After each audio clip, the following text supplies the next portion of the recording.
And if you want to get started, we would love to hear more about what you guys are doing, knowing that you're talking to people that are not just the folks that are here. Sure, I'm happy to do so. I'll go through a brief PowerPoint presentation, and I also have a couple of videos, one where it's a standalone video explaining the program. And then I also have a video on YouTube that shows some of our technicians in action, because it's really hard for me to explain what they're actually doing out there. Yeah. So does that work for you? I mean, I'm flexible here, so. Yeah, no, that totally. Christina, I was going to say, I don't know if we're having any technical difficulties, but I know we're recording, Randy, and I would rather just go forward with this because I know we have ag teachers that wanted this, but have other obligations today. So I know there's people waiting for it. Sure. So if somebody can give me the ability to share the screen here, I'll just go through a very brief explaining something about Peterson as well as our training program. Perfect. Christina, how do I give the ability to share? Do you have any idea? Share screen. Hold on. I think anybody can share screen. Yeah, it's set so that one person at a time can share, Randy. So please, should be a green middle button on the bottom of the Zoom. I get the host disabled participant screen sharing. How about now? I just changed it to multiple participants can share simultaneously. Okay, there, I'm good to go now. All right. When in doubt, just mash buttons. So can you see the fancy Oh, building? yeah. Okay, so that's our Hillsborough location. That's the office I'm setting in right now. It's 3 or 4 years old here in Hillsborough. It's 25 acres setting here. It's our biggest store in Oregon. Our company is headquartered in San Leandro, but we have the largest facility here. So Peterson does business in 3 states, Northern California, Oregon, and creeps into Southwest Washington. So we cover about 100,000 square miles of territory. And then within that territory, we sell CAT equipment of various sizes and shapes, as well as trucks, and then generators. So we have a whole product line that's generators, primarily diesel generators, but we actually have a bunch of other natural gas and a few other types. But we have a number of different companies under the Peterson umbrella. I'm just going to focus on Peterson CAT and Peterson Power Systems because that's the Think Big program. We have 20 locations where we actually have 2 Think Big programs, one in California and one in Oregon. In total, we have 20 locations that most people know us for that equipment pictured there, construction equipment, forestry equipment. That's what we're most well known for. And we do actually have a lot of waste handling applications as well. So we have CAT equipment out running in what used to be called dumps. They're no longer called that, but fancy new term for them.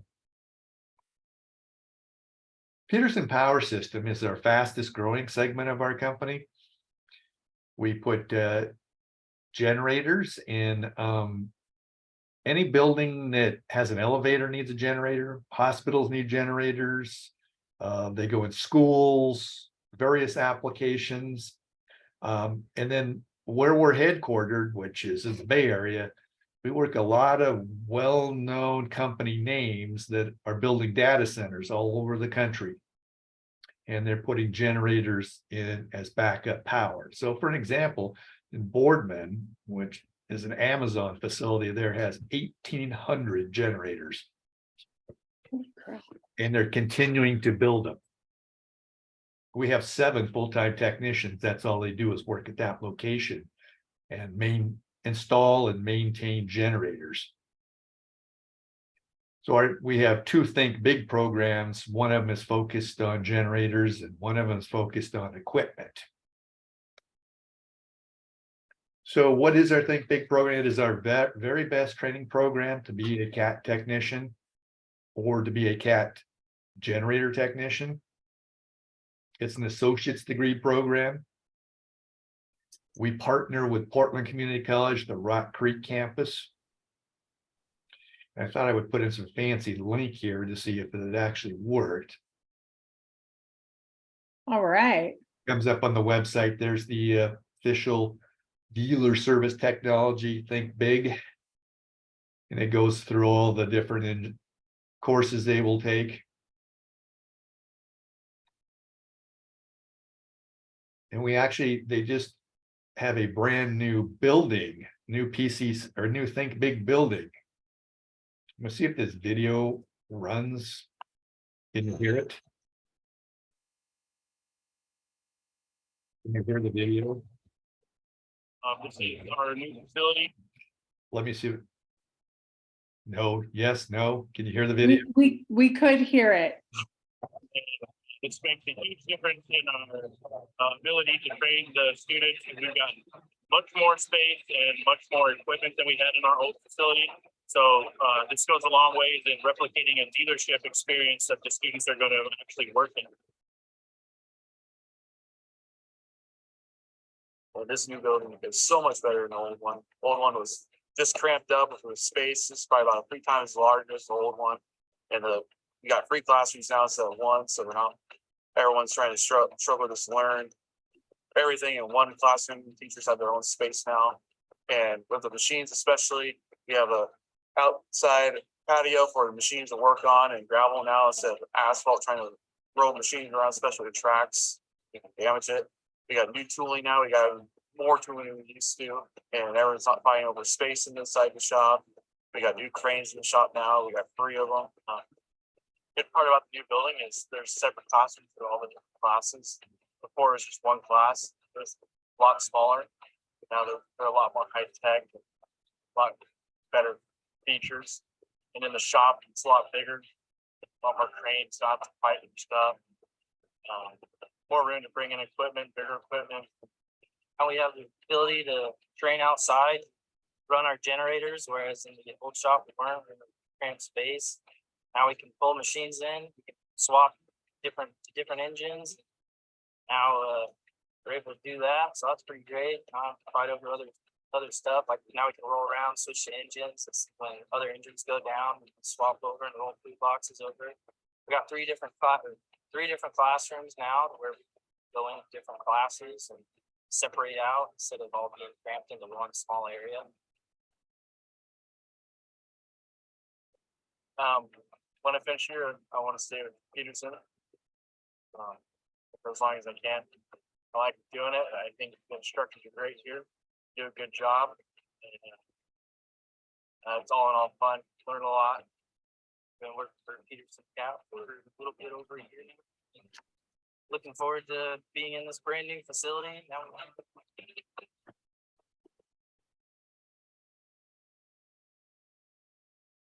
That building just opened last spring.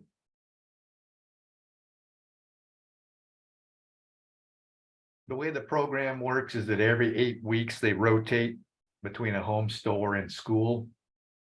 So it's 8 weeks in school, 8 weeks at the store, 8 weeks in school, 8 weeks in the store.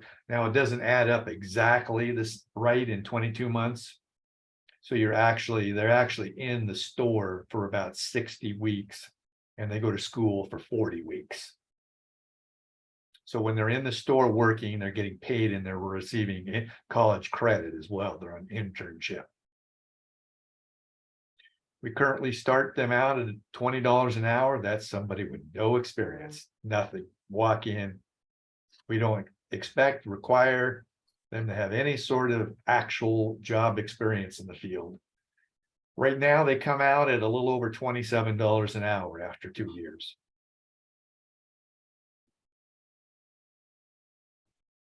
We give them a brand new Matco toolbox that we value at about $10,000. That's for them to use when they're in their respective store. They use that when they're in the store for those 2 years, and then assuming they continue working for us for at least 6 months, the tools are then theirs to keep. We provide them with all the uniforms, boots, everything they need to wear. So those guys that were in that video, we outfitted them all with everything. Except the hats. They had to buy their own hats. And they got a lot of them. So we do require the students to pay for the 5 terms they're in school, which this is set by PCC, comes out to between $10,000 to $12,000. That's total for 2 years. Now, if anybody who's considering this program looks at the other options, this is still considerably cheaper. And then we're going to reimburse them for $10,000. So we don't have an agreement, a contract. We incentivize them to stay with us because we'll give them back $10,000 over a 3-year period. I get asked this a lot, financial aid, absolutely. I mean, it's a college that has college program and that they accept, PCC accepts all different types of financial aid.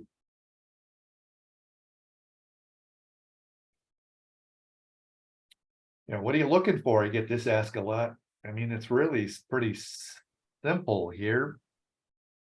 Somebody wants to go to school, do something past high school, mechanical aptitude, and goes, this is really cool what they're doing on. I want to work on equipment or I want to work on generators.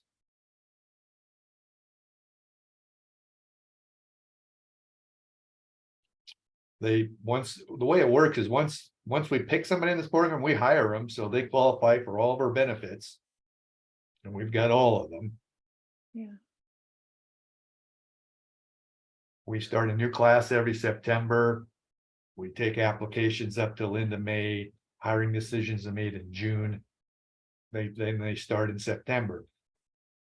So outside of the Portland and Salem and Longview areas, we do actually also support students by giving them $500 a month for housing while they're in Portland. That is the biggest obstacle for anybody outside of this area, is to find housing and the cost of housing.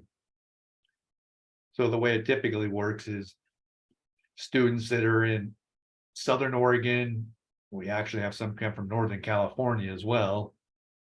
We connect them and they room together for 2, 3, 4 of them room together for 2 months at a time.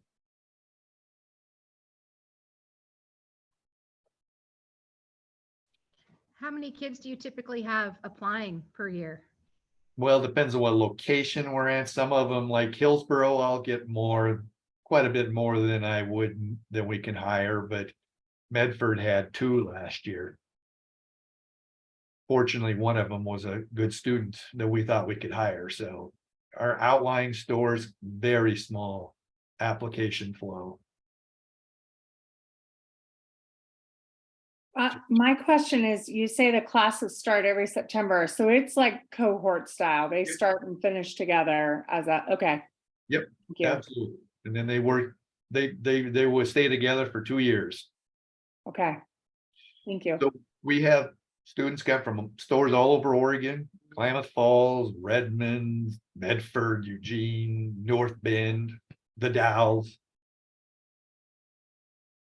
Hey, and Randy, can you hear me? I didn't know if you can hear me. My apologies for being a little late to the meeting. And if you already said this, I apologize again, but what's the longevity of how often do they stick the whole program out? And or what are you, 12 months is successful? Or are you looking at like 10, 15-year people that kind of stick out and become company people? Okay, yeah, good question. So the majority of people that finish, it's like 80% who actually start the program, the 2 years, finish it. And honestly, the ones that don't, well, there's various reasons. Sometimes they move, they do this, they do that. It's and sometimes they're just not academic. They're just not interested in doing any sort of college work. So we try to screen those people out. Once they do complete the program, we keep around over half of them on a long-term basis. With this training, I mean, they can go any place in the country and work for a cat dealer. my next question. It is recognized. So if they want to move out of state and they want to go to wherever in this country, they just need to contact that CAT dealer and likely would get hired. We certainly don't want to promote that because we're training them for ourselves. But that does happen on occasion. People move. So for the application, I know that you said earlier that, you know, they have to kind of have an aptitude or a desire, but what are the basic skills that you're looking for students to enter the program with? Yeah, that's honestly, I can boil that down into just one question I can ask somebody and I can tell, and that's, what do you like to do for fun? And the answer is, I like to work on cars. I like to work on motorcycles. I like to work on lawnmowers. I like to do things with my hands, like to build things. They have that sort of passion. We can train them. I mean, we do get a lot of people that kind of window shop this program that, oh yeah, I may be considering, this seems like something I want to look into. We want people that are absolutely 100% committed to this. And the ones we don't hire for some reason or another, they're going to go pursue diesel someplace else. But if they tell me what, because that's a question we always ask, what's your backup plan? If they tell me it's the culinary school, great, a great trade, but that's not what we're looking for. In the way, if you go around, so we every orientation, we ask them, you know, what do you guys like, guys and gals? We have both. What do you like to do for fun? And they all say the exact same thing. They all say it. Then followed by hunting, fishing, or something usually, but it always starts with, I like to rebuild my car. Okay, well, tell us about that. So along the same lines, do they have to have a high school diploma or equivalency? And are there like basic prerequisites? Like the one I can think of is math. Like, is there a, So they're used to, so it's math 65 at PCC level, which is algebra. You know, sometimes the writing 121, that's sometimes an issue, but so we have hand-picked instructors that teach those classes. They're the general education classes. So writing 121 is a great example. We have a specific instructor that comes in, teaches that class to the Think Big students, and he has them write service reports, and very applicable to the job. Math is actually embedded in the program. They don't have to take any math classes. They got to take writing 121. I think there's a psychology class. There's a couple of others that if they put the effort in, they will pass. We are building technicians. We want them to do some of those others, but we need technicians. So Randy, I mean, it's okay if I just keep asking questions. I know you've got a slide deck there, but we are, and I'm not 100% into the program. It's kind of being pushed in Eastern Oregon. This it's kind of an aptitude test called U Science that is meant to be a very similar, like, public version of what ASVAB is for the military, which gets aptitude understanding for freshmen. They really want to target sophomores, but you know, some schools can't quite fit it in rural Oregon. Is it something that, like, and so that's coming down the line, I think, for some of us on this aptitude where they score and they have this, you know, not just like mom and dad think I should do this, or this is what the family's always done, and so I'm going to do it. And maybe they're not aligning with what their natural skill sets are. So when you were talking about, like, I like to tinker on cars and trucks, or I like to do this, like, to me, those are the conversations that seem like that's my aptitude of what I'm probably good at, and it aligns with my passion. I'm interested to know, like, what my students are going to say, because I always get that, like, I want to take an ag class because I like to be in the shop and I like to do this and that. And I can't wait to start seeing those line up and go, is an aptitude fit with a passion or with an interest? Because sometimes I don't know if that's necessarily, like, I look at my own career and I like what I'm doing and I feel like it's part of my skill set, but I also wonder, like, I don't know, maybe I was meant to be something different, and I've never varied away from it.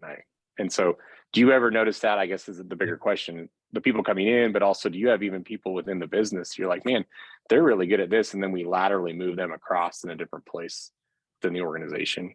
It's a big question. So that's so we do when we have a selection process that we give candidates a mechanical test, though it's nowhere near as sophisticated as what you're talking about there, but it does give us some idea, hand-eye coordination, ability to put things together. And you're quite right. I mean, we have people all the time say, oh, I like working with my hands, but they're not good at it. So, and those are the tough conversations I have to have with somebody every year who applies, who that's what they tell me, that, oh gosh, I just love it. And then we do some testing and go, not according to what I got nice about it, but our testing is not showing that you would never survive as a mechanic for us here, that you just don't have the ability to look at things and piece them together.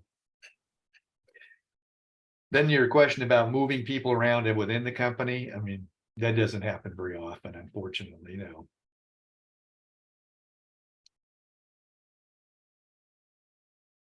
I'm not sure I really answered the question, but No, you did good, and you're going to find that I and all these ladies that are on this call are going to realize that I talk too much. So, welcome. But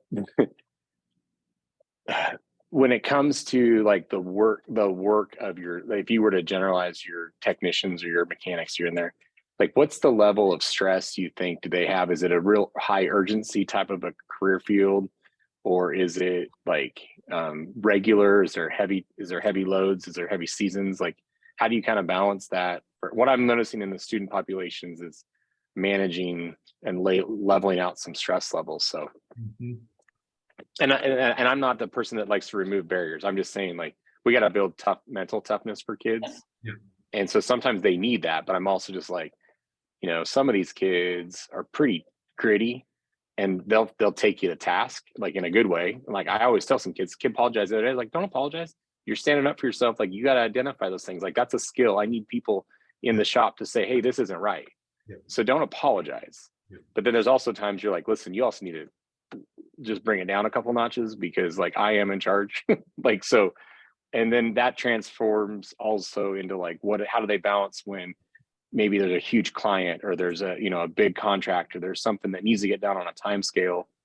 Is that something that you guys see, or is it pretty regular work for you that's manageable? Well, certainly, yeah. In the summer months, it's our business picks up because it goes with construction. So that's but it is a demanding job. There is no doubt it's a demanding job. Our customers are paying, thousands and thousands of dollars to get their piece of equipment fixed, and they want it done quickly and right. I mean, we train them. We're all about training. So once they get through our Think Big program, we have a team, we have a university that we're always training them.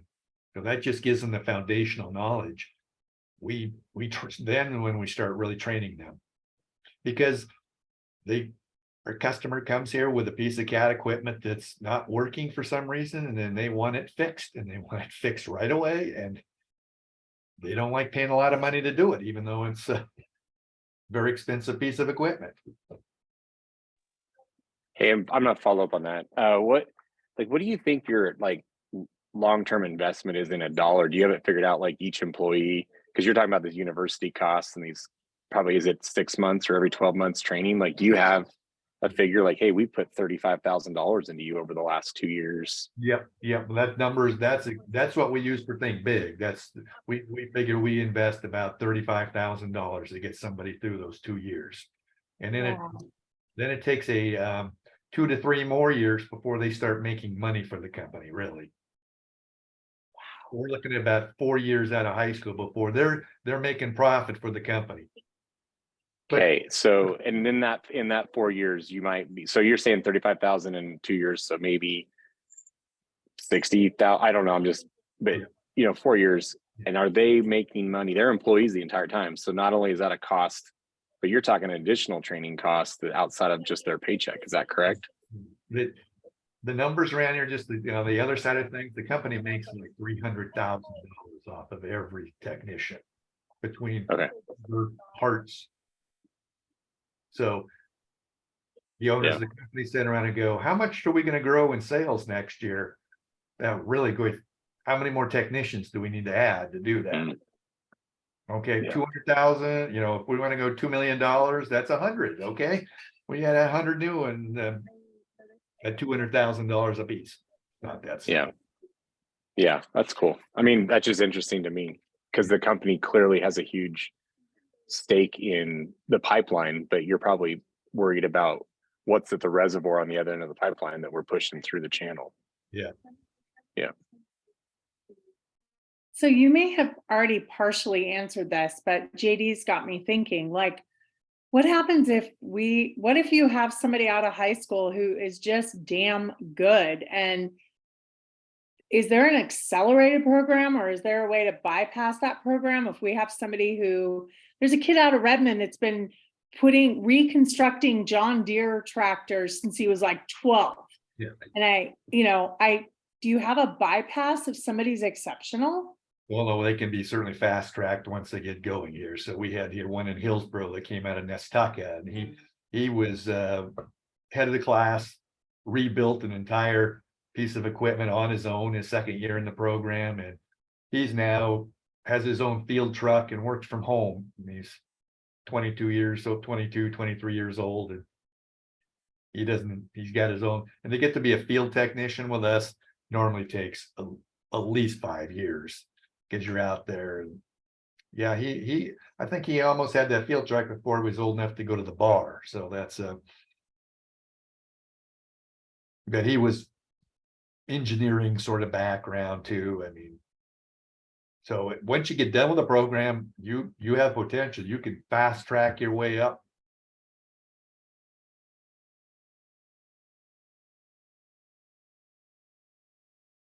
So, we got equipment and we got generators, and what they do in the generator business is flies under and nobody knows about it, but they do some exciting stuff. I mean, they data centers, they put them on ships. We've got people in Panama right now working on ships. We send people all over the world on the power generation side. And because the CAT generator has a CAT engine on it, which is the best out there.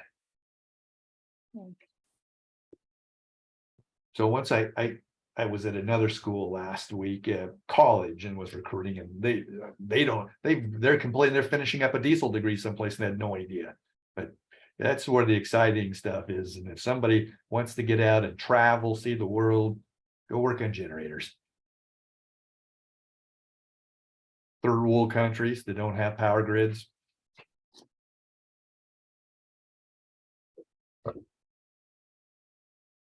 So when somebody applies, I explain the difference between the two different programs, and they're the same for the first year and the second year. They diverge based on curriculum.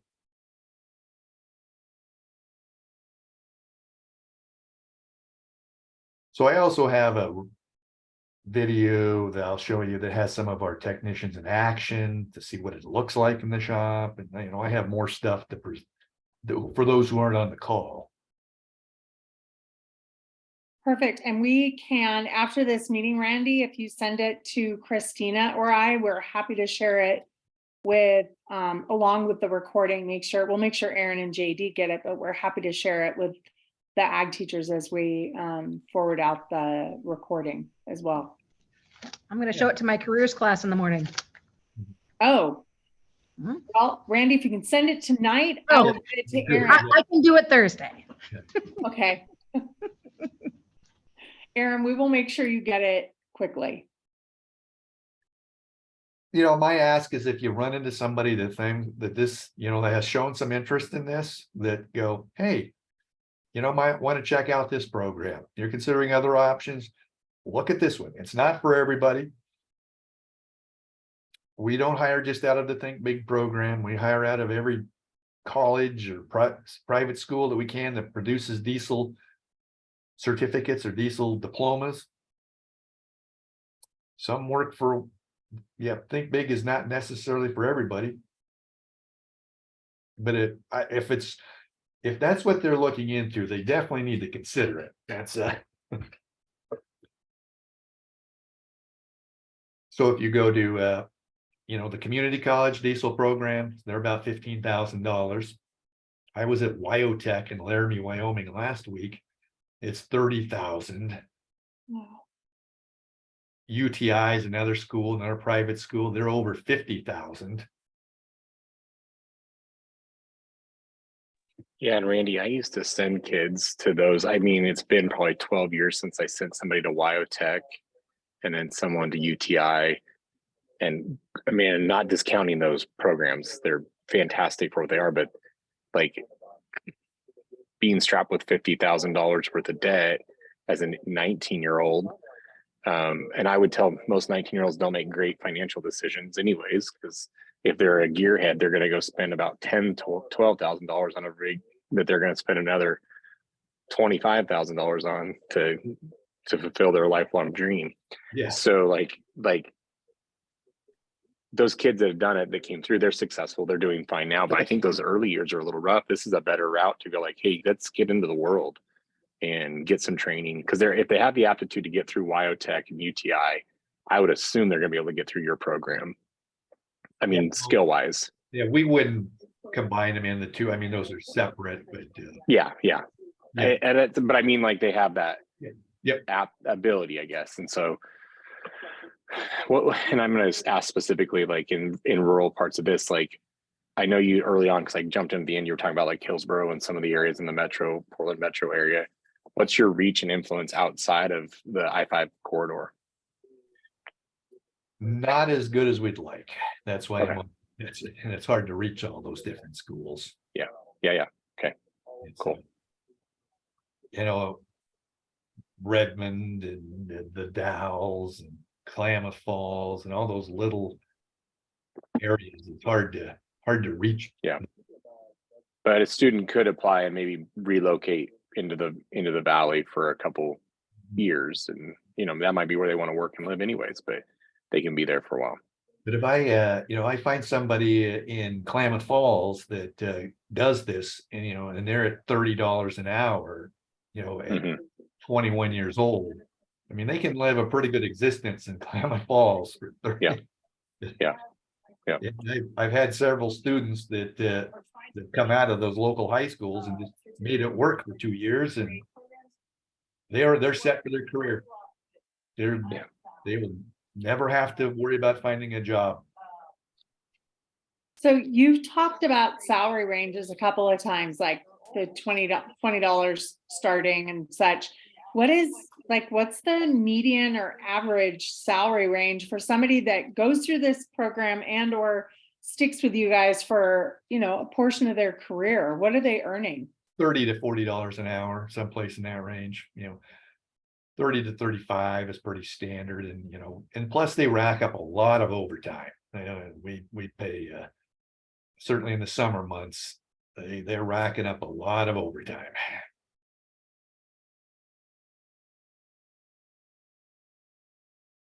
Yeah.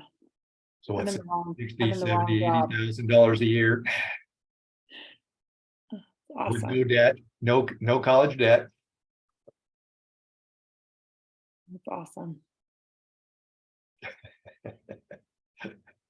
I had a high school teacher. Well, I'd go into his school and I'd give this spiel to, and he got COVID during COVID. He was an auto shop teacher. During COVID, he got pushed over into some other field, culinary or something. He's in the program now. He said, I can make more money doing this than I as a high school teacher. So he's a big student right now. And he has a master's in education. So we do get those that change careers. You see that, hey, this is where I want to go. I mean, we don't just, the reason we hire out of high school primarily is because of that commitment to be a full-time student for 2 months at a time.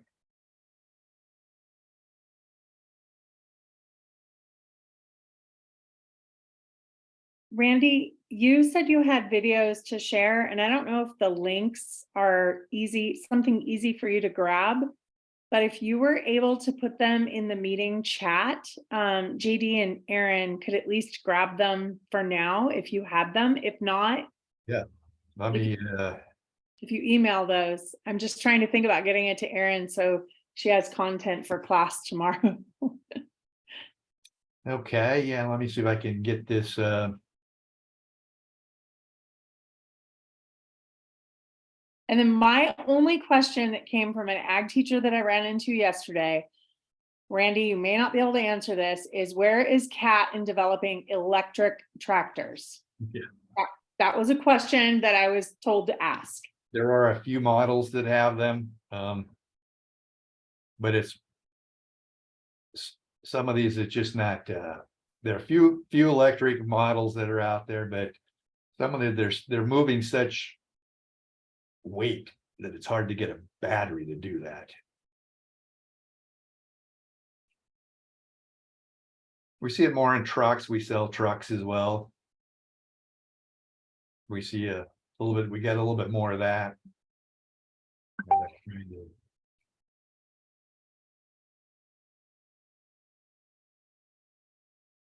This shit, there's one of our videos. All right.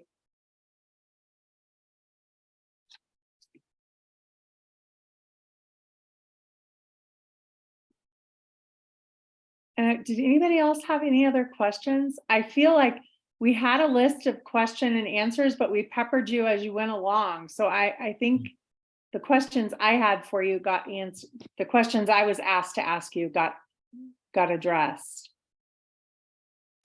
And some really good questions. Thank you. That's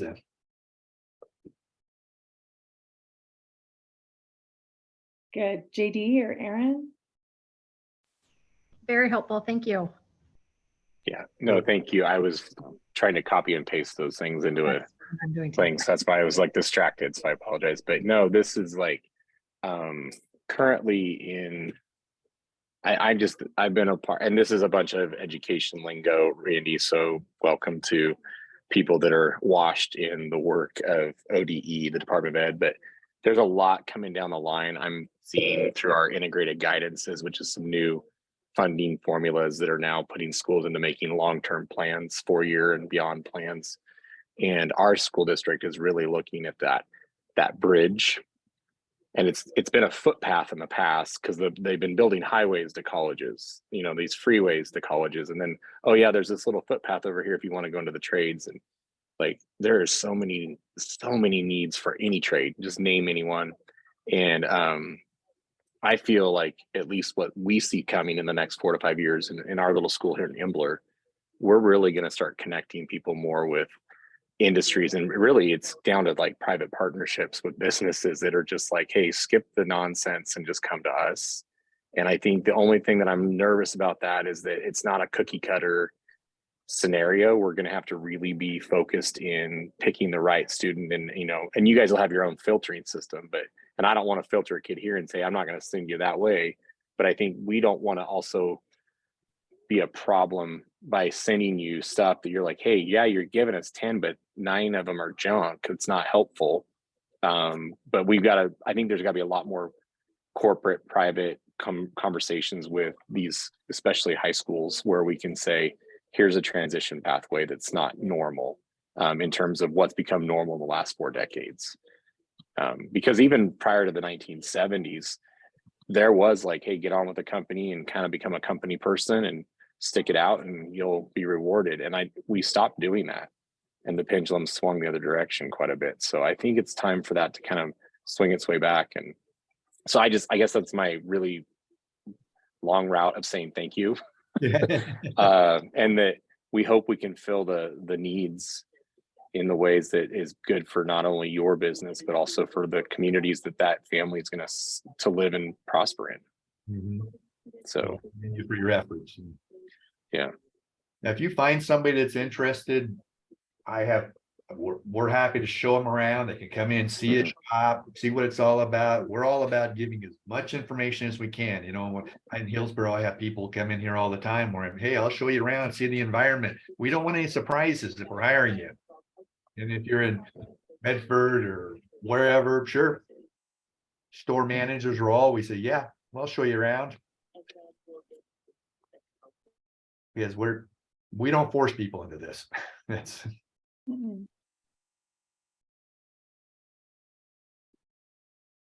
well, so I got you the link and the video and yeah.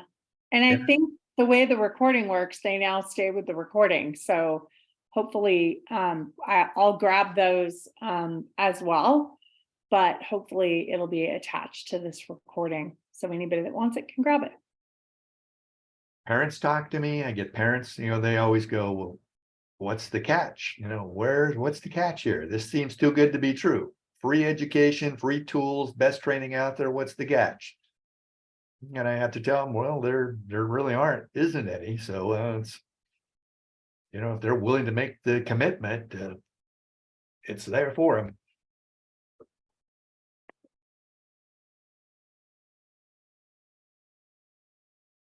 And I love FFA. I mean, those are our prototype students, right there. You give me boom, there, somebody from an ag mechanics program. There you go.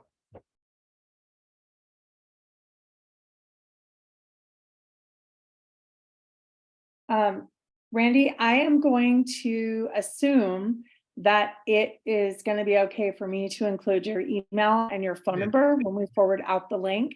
Yep. But if you want other professional information included, just let me know so that I'm not sending out the wrong information. Send out everything you want to. I know Okay, what I'm talking about, especially this program. got it. We appreciate your time, big Yep. time. Thank There, you for giving me the I didn't opportunity. want to cut Aaron or JD off if you guys had any other questions, but thank you. No, I Randy, really appreciate your time. Thank you. we appreciate all you do for FFA. Okay. We appreciate it. Good night, everybody. Good night. Bye.